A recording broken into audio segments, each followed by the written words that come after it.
ध्यान देने की आवश्यकता नहीं है, परंतु हमें सिर्फ और सिर्फ उस परमेश्वर की ओर क्या करना है, ध्यान देना है।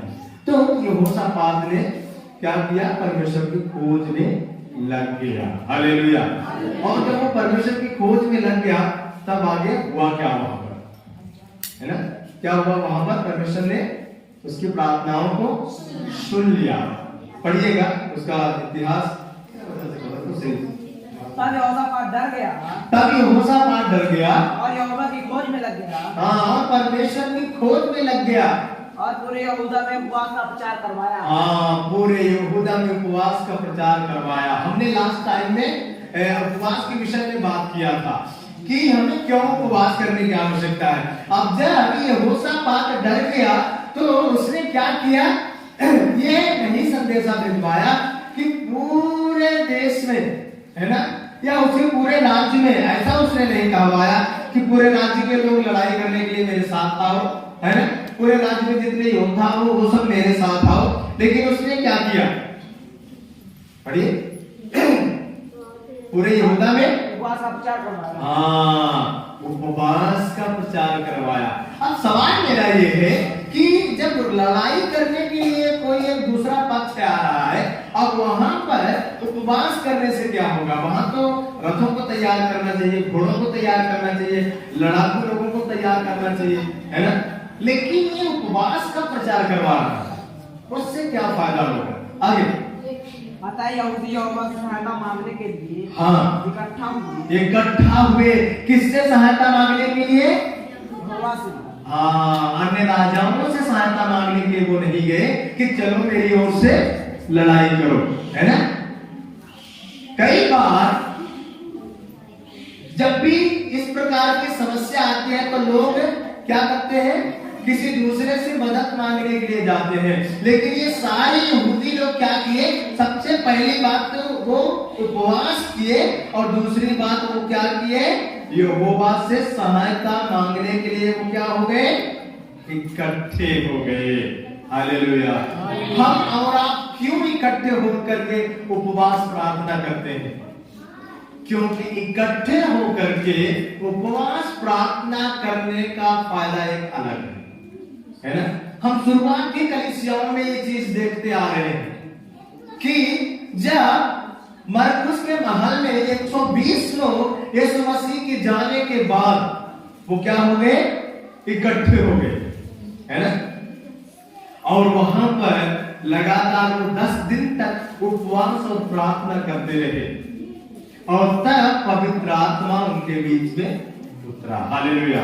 और वहां से प्रेरितों के जीवन के द्वारा बड़े बड़े काम शुरू हुए। हालेलुया।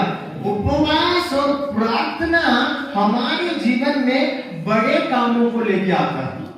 हालेलुया।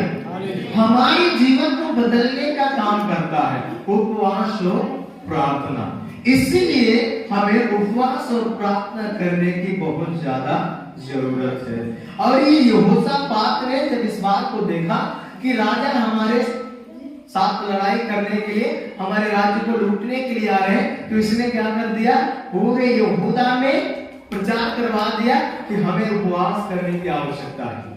और सारे यहूदी लोग उपवास करने लगे और उसके बाद ये परमेश्वर से सहायता मांगने के लिए इकट्ठे हो गए।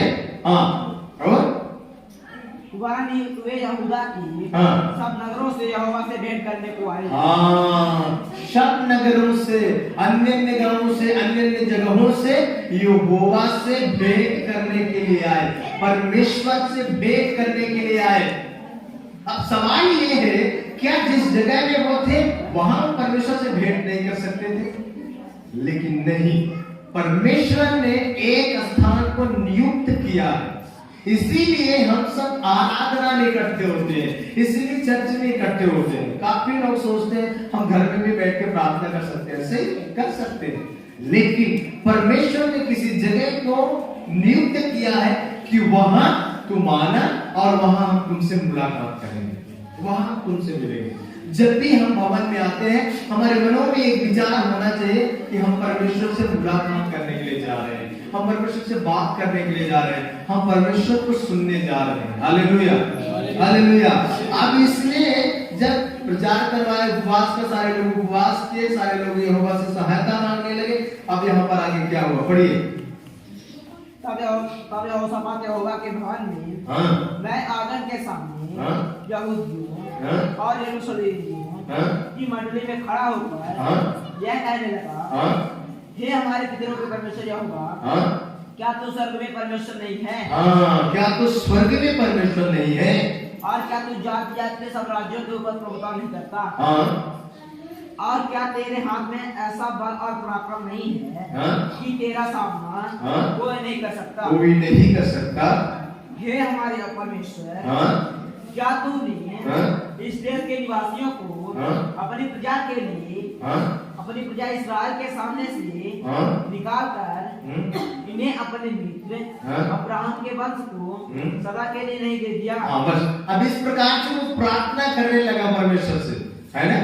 परमेश्वर के पराक्रम को, परमेश्वर की शक्ति को स्मरण करने लगा वो कि परमेश्वर कैसा शक्तिमान है। उसको बाद में वचन से पढ़े।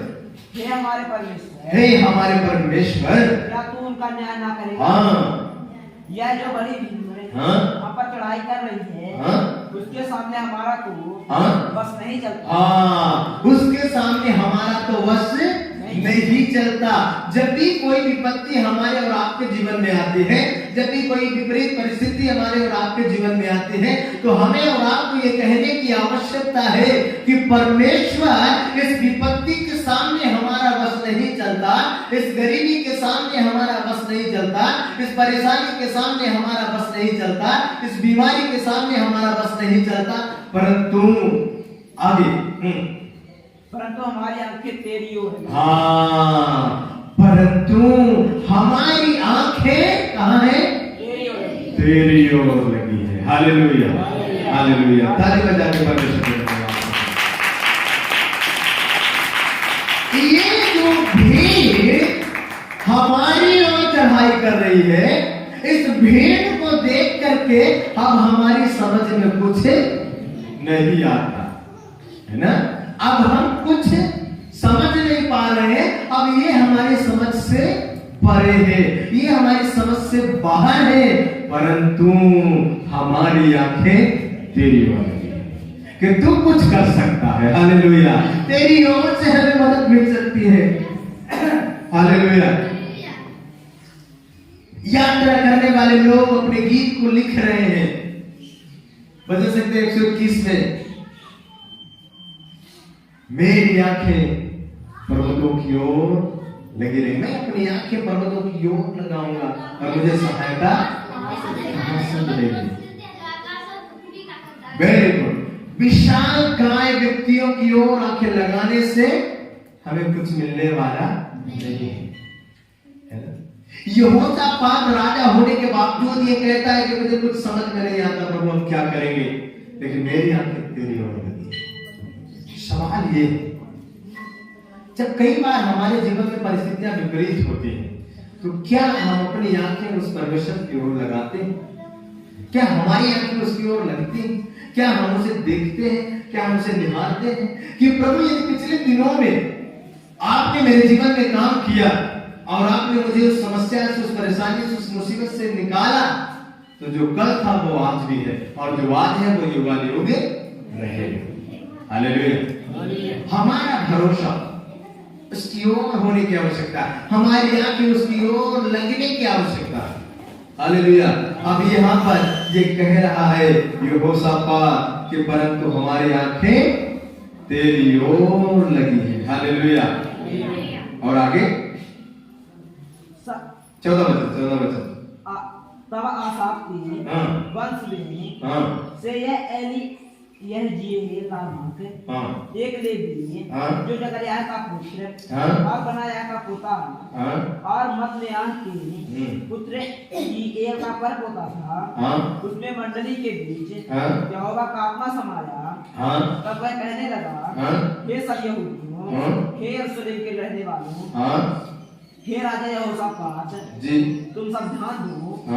यहोवा तुमसे यो कहता है, तुम इस बड़ी भीड़ से मत डरो और तुम्हारा मन कच्चा ना हो, क्योंकि ये तुम्हारा नहीं परमेश्वर का है। आमीन। हालेलुया। क्या कह रहा है? इस बड़ी भीड़ से मत डरो, क्योंकि युद्ध तुम्हारा नहीं है, ये किसका है? परमेश्वर का है। Hallelujah, hallelujah. हमारे और आपके जीवन में आने वाली जो परिस्थितियां हैं, उनसे हमें डरने की आवश्यकता नहीं है, क्योंकि हम किसके हैं? परमेश्वर के है ना, हम उसके हैं। अब हमें विपत्तियों से सुरक्षा देने का काम किसका है? उसका, क्योंकि हम उसके हाथ में बिक चुके हैं। हालेलुया, उसने हमें खरीद लिया। वचन कहता है कि प्रभु यीशु मसीह ने अपना अमूल्य लहू कलवरी क्रूस पर बहाया, और उस लहू के द्वारा हमें और आपको क्या किया? उसने खरीद लिया। अब जब वो खरीद लिया तो हम उसके हाथ में चले गए। अब हमारी सुरक्षा देना काम किसका है? उसका है, जिसने खरीद लिया। हालेलुया। जब तक हम संसार में थे, तब तक हम संसार के हाथ में बिके हुए थे, तब तक हम पाप के हाथ में बिके हुए थे, और पाप हमें जैसा चाहता था, संसार का ईश्वर में जैसा चाहता था वैसा चलाता था। लेकिन जब यीशु मसीह ने हमें और आपको वहां से खरीद लिया, तो अब हम और आप किसके हो गए हैं? यीशु मसीह को हो गए। अब हमारे जीवन की तमाम तकलीफों को वो जानता है। अब हमारे जीवन की सारी सुरक्षा उसके हाथ में है। हालेलुया, क्योंकि उसने खरीद लिया है ना। तो ये युद्ध किसका है? परमेश्वर का है। हालेलुया। हमारे और आपके जीवन में जो भी परिस्थितियां विपरीत आती हैं, उसकी देखभाल कौन करेगा? परमेश्वर करेगा। लेकिन हमें करना क्या पड़ेगा? और आगे बढ़े, कर उनका सामना करने को जानना। हाँ, देखो वह शीश की चढ़ाई पर चढ़ी आती है। हाँ, लड़ाई तो परमेश्वर की है, पर जाना पड़ेगा कहाँ? युद्ध क्षेत्र। वचन कह रहा है ये लड़ाई परमेश्वर की है, तो फिर भैया वहां जाने से मतलब क्या है? जब लड़ाई परमेश्वर की है तो हमें युद्ध क्षेत्र में जाने से मतलब क्या? हम घर में बैठे परमेश्वर लड़ लेंगे, लेकिन नहीं, हमें जाना पड़ेगा। हम यदि जाएंगे नहीं तो हम देखेंगे कैसे कि परमेश्वर कैसे लड़ता है, परमेश्वर कैसे काम करता है। तो ये क्या, ये वचन क्या कह रहा है? क्या करना? कल उनका सामना करने को, कल उनका सामना करने को जाना। हाँ, हाँ, ये शीश की चढ़ाई पर चढ़े आते हैं। हाँ, और यरूएल नामक जंगल के सामने नाले के सिरे पर तुम्हें मिलेंगे। हाँ, आगे, इस लड़ाई में तुम्हें लड़ना ना होगा। हाँ, सिर्फ जाना पड़ेगा, पर तुम्हें लड़ना नहीं पड़ेगा। हमें सिर्फ जाना पड़ेगा लड़ाई में, पर लड़ना नहीं पड़ेगा। हाँ, आगे, हाँ, और हे यरूशलेम, हाँ, खड़े रहना, हाँ, और खड़े रहकर हाँ, यहोवा की ओर से हाँ, अपना बचाव देखना, अपना बचाव देखना। हालेलुया, हमें जाना है। यहोशापात को आज्ञा दे रहे परमेश्वर कि जाओ, हमें जाना तो है, परंतु क्या नहीं करना है? लड़ना नहीं है, वहां लड़ना नहीं है।